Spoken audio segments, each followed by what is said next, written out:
grew up in a household, very, very loving. I had I still have them, thank you, Jesus. Mom and dad loved the Lord, but I did not know the relationship or the difference between a relationship and a religion.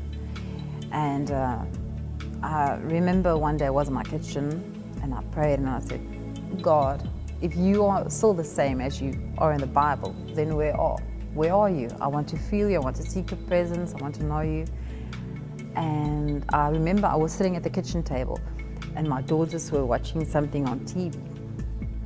And I felt this glory cloud coming through the kitchen window.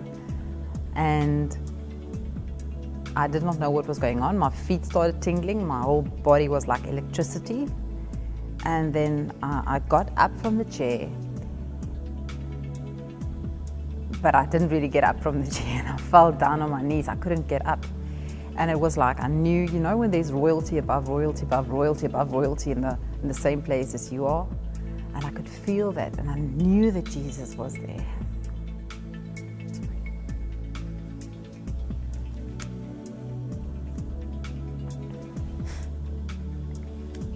And I remember I was down on the floor and my head was on the floor because I couldn't get it up.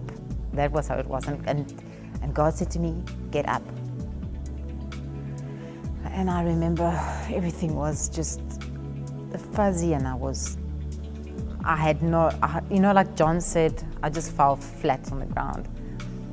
And I got up, I pulled my hair up and I sort of got on, and as I just went like this, and I felt this electricity just come into my hands and go through my whole body.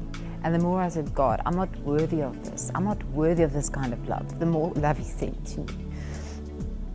And He did that until everything just changed. And I felt like a lifetime, but it was probably like a minute or so. And I got up and I walked to my bathroom to just go clean my face, or because I was crying, I was sobbing.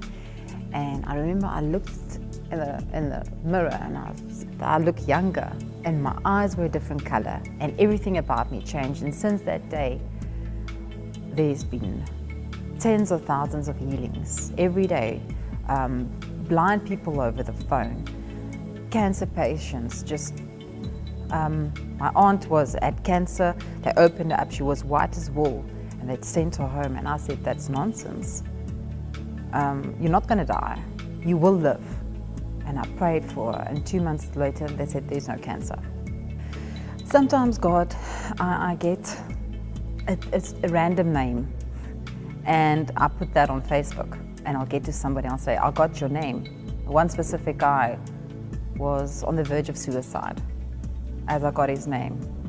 So I worked with him, and people just tend to contact me. I don't know how it works. They said, well, I got your number from this or this or this. But when I started praying for them, the first time it happened, I didn't really know what was happening, because they saw the mountain. I'm on a mountain, what's going on? I was just in my room, I'm on a mountain, and I realized this was the mountain of God, the Mount of Zion. You know, we've not come to the Mount of Sinai, we've come to the Mount of Zion, which is holy, holy, holy, holy. And you know, when I start praying, we ascend the hill of the Lord and we seek His face. And with that, they go to the mountain. And a lot of things people will see is their house. There's a house. They say, I'm seeing at a house. I don't know whose house. It looks like a squatter place. It's a junky place. And I pray for them, and when they go back, it's a house of marble, it's gold, and I believe that is renewed mind that Jesus talks about. And He also says, you know, there's an instance where He says, when an evil spirit exits a house, that's the mind. We have the mind of Christ, so those can't stay there. People also see, for example, in the house they see, when they look outside, see mountains. You know, there was a lady I worked with who had depression, extreme depression.